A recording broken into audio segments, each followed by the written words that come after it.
बारामतीच्या 4 उच्च शिक्षित भगिनींनी आपल्या घरी पारंपरिक संस्काराला आधुनिक तंत्रज्ञानाला जोड करत साकारल्यात गौराई।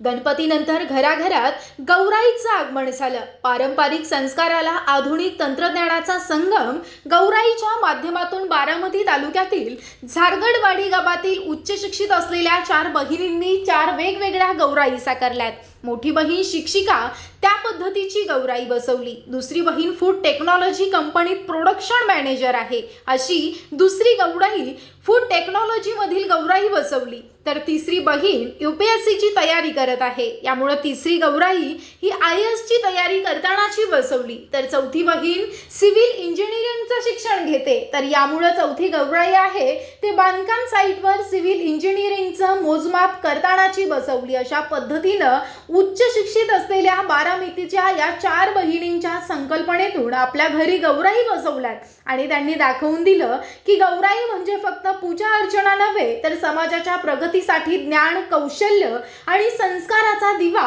पेटवणं आहे। यामुळे या उच्च शिक्षित असलेल्या 4ही बहिणींचं सर्वत्र कौतुक होत आहे। नमस्कार, मी दीपाली गोरख बोरकर, गाव झारगडवाडी, तालुका बारामती, जिल्हा पुणे। आता गौरी गणपतीचा सण चालू आहे। प्रत्येकच जण घरी गौराई बसवताना वेगवेगळे देखावे निर्माण करतात। आम्ही दरवर्षी गौराई बसवत असतो। त्याच्यामध्ये यावर्षी आम्ही मुलींना प्रमोट करण्यासाठी एक सुंदर असा देखावा बनवलेला आहे। त्याच्यामध्ये पहिला देखावा आहे जी शिक्षिका आहे, जी स्वतः मी आहे। मी स्वतःला त्या इमेज मध्ये बघितलेला आहे।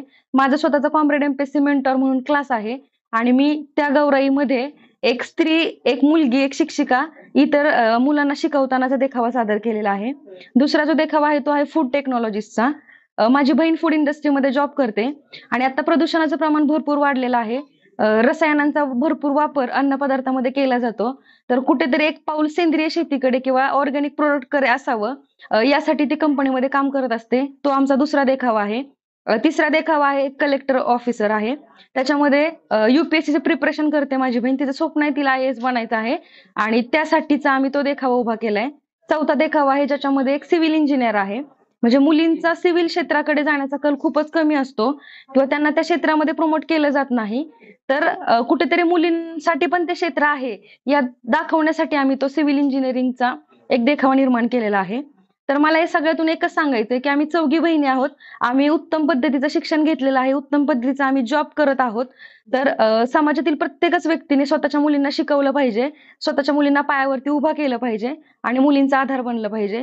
जर घरातल्या मुलींचा आधार बनले तर त्या मुली नक्कीच समाजामध्ये खूप मोठं यश निर्माण करू शकतात। एवढाच मला संदेश द्यायचा आहे सर्वांसाठी। धन्यवाद।